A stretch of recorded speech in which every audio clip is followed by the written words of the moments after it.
be really careful about. Some Muslims would say you have to show your enmity. You have to curse them. You have to beat them. And these people are not scholars. They don't have the knowledge that allows them to do so. No, this is not us. This is not Islam. The Prophet ﷺ had a Jew servant. The Prophet ﷺ used to dine at Jews' houses whenever they invite him. This is Islam.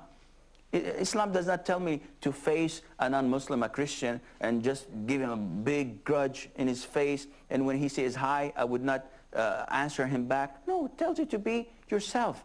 Be normal. Be kind to people. If you smile to people, you are awarded. This is a good deed at the side of Allah. The Prophet tells us to do so. So this is a whole different story. We live together. We talk. We invite them. We want all the good for them. That is why we call them to Islam. If I didn't like this guy, if I didn't want goodness for him, I would have neglected him. He's a non-Muslim. The hell with him. I wouldn't care. No, I do care. I do care. That is why I go out of my way to try and please him, to try and be nice and kind, give him gifts, inviting him to my house, as Sheikh Ahmad Didat says, but give him some sambusa, give him something, you know, from our culture, just to be friend with him. This is Islam. It doesn't tell you to just keep on fighting and hitting and swearing. No, this is not Islam. Nevertheless, although we treat them nice, but inside we feel sorry for them, because if they die this way, they'll end up in a place where Allah Azza wa Jal does not prepare for those who please Him. He prepares it only for those who displease Allah Azza wa Jal. So the first condition, that they should be Muslims.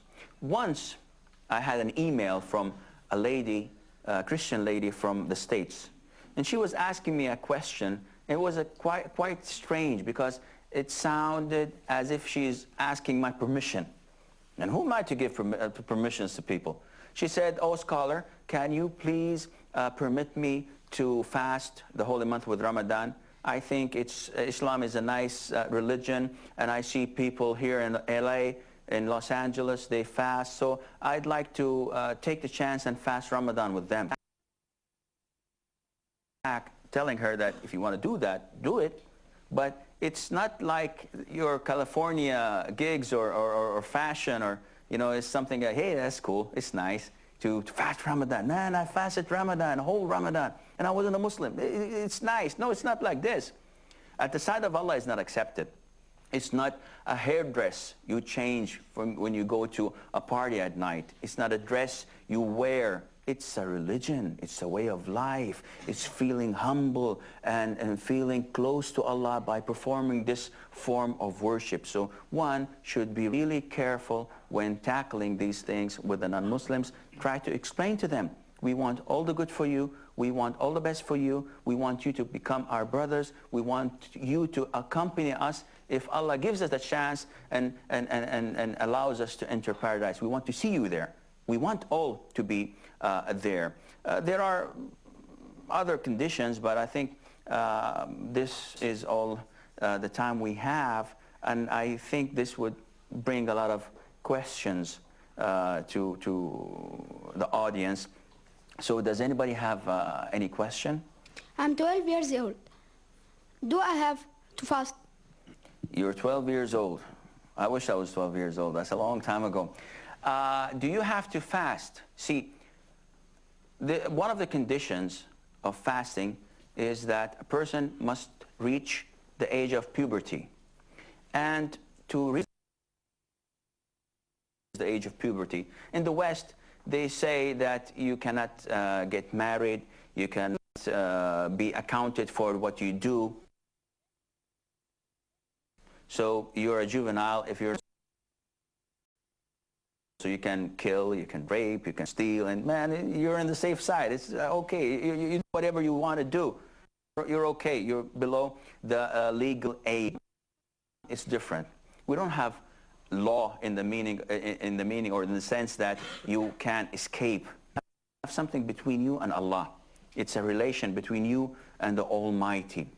So, to reach the age of puberty. If you're 12 years old, then this is one of the things that you have to tackle. Okay, let me go back again. How do I know if this person has reached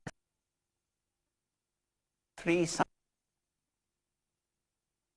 If a person is 15 years old, he must fast. He has reached the age of puberty of age. If not, by ejaculation.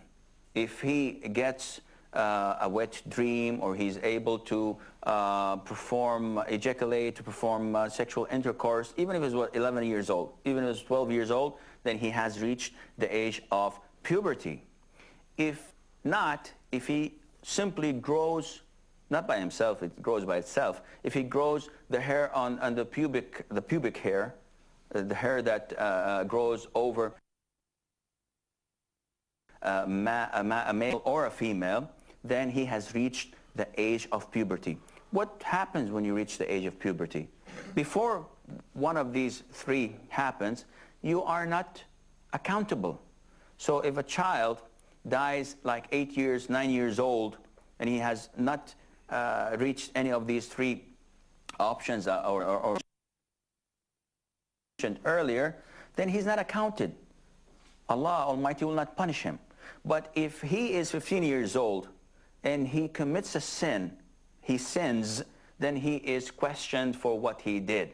And he is probably going to be punished for what he did. Even if he was 12 years old, but he already had the ejaculation. So he would be questioned for his deeds and actions. So if you're 12 years old, that's good for you. But do you have to fast? You have to look if any of these conditions are applied to you.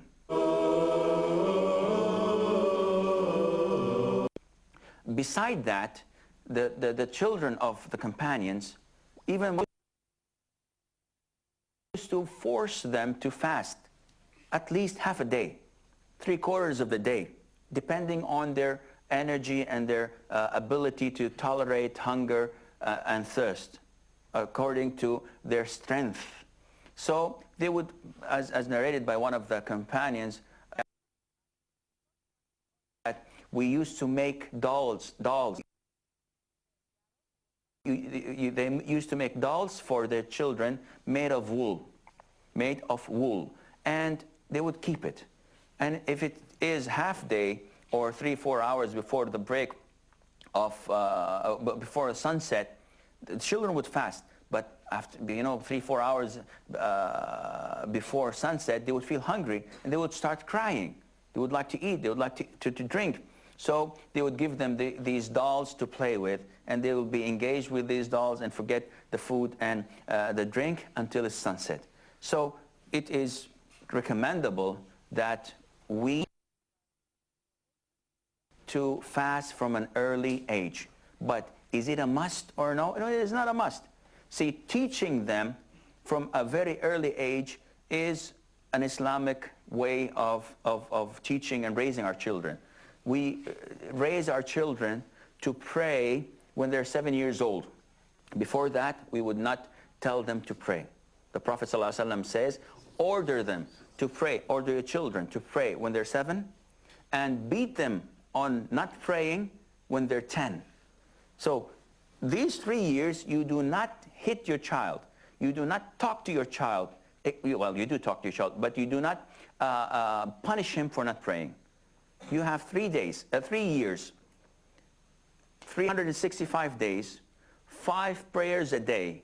So if you calculate this, maybe it comes up to 4,000 times you say, come and pray. 4,000 times. What kind of stereotype that is? Eventually, within the 3 years, he is going to be a good Muslim and he will pray. If you just keep on telling him, oh, during the 3 years, do pray, come and pray. And then after that, 10 years, if he does not comply, if he does not do this, then you may beat him, but you do not torture him. You beat him to do this in a little bit strict way, beating him, tapping him, just showing him that you're angry, not hitting him with a stick or